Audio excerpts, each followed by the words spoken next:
on a computer, but it also adapts. That means that a student who's doing really well on the test will see somewhat harder items, and a student who's struggling will see somewhat easier items. One of the questions we get a lot from our state clients is, how can it be fair if Kid A is getting a hard test and Kid B is getting an easy test? And as you all know, we use item response theory to put the test items, these little blue lines are test items, and the students, these little green lines are students, all on the same scale.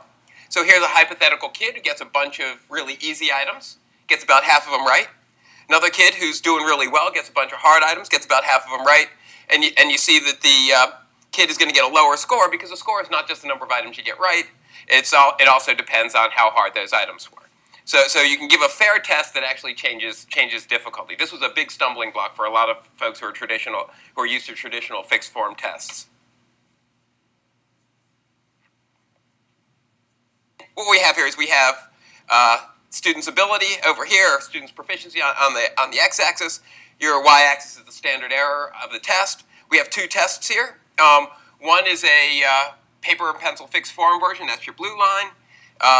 An adaptive version of the same test was given, that's your red line. But the real advantage of an adaptive test is not that you're getting a smaller standard error, is that you're getting a small standard error for a greater range of students. You see it in this particular test more extremely on the high end of the test. So you get better measurement for a broader group of kids. It's one of the things that disability advocates really resonated with me. Oh, so you get better measurement for my kids.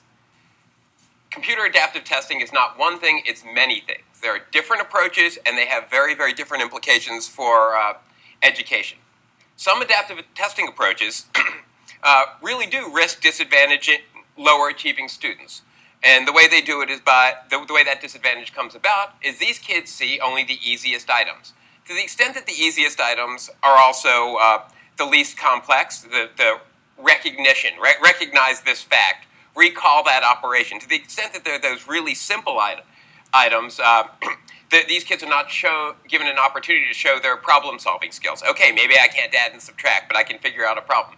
So the goal is to test every kid on the full range of the curriculum while adapting the difficulty without dropping the cognitive complexity down. And teachers know, I know this kid's struggling, but I also know he's only going to get tested on addition and subtraction. That's all I'm going to teach him. So So you have an impact in the classroom.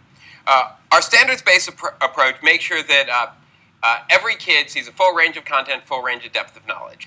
The standards-based adaptation it's important to do it that way because it preserves the validity of the test for accountability purposes. When you're using a test for accountability, you're not really using it to measure the kid, you're using it to measure the school or the teacher or the district.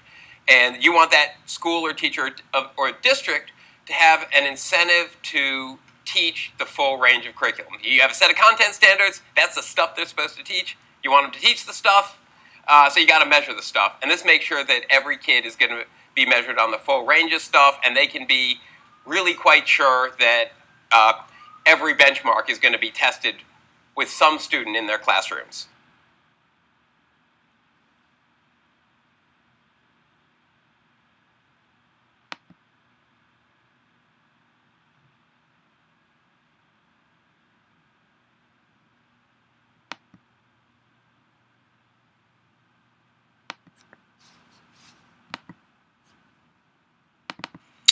Is it these standards are worthy of nothing if the assessments built on them are not worthy of teaching to?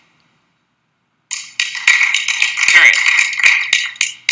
This is quite a demanding charge, I might add to you, because it has within it the kind of statement, you know, oh, the standards were just fine, but the real work begins now in defining the assessment, which, if you were involved in the standards, is a slightly exhausting statement to make.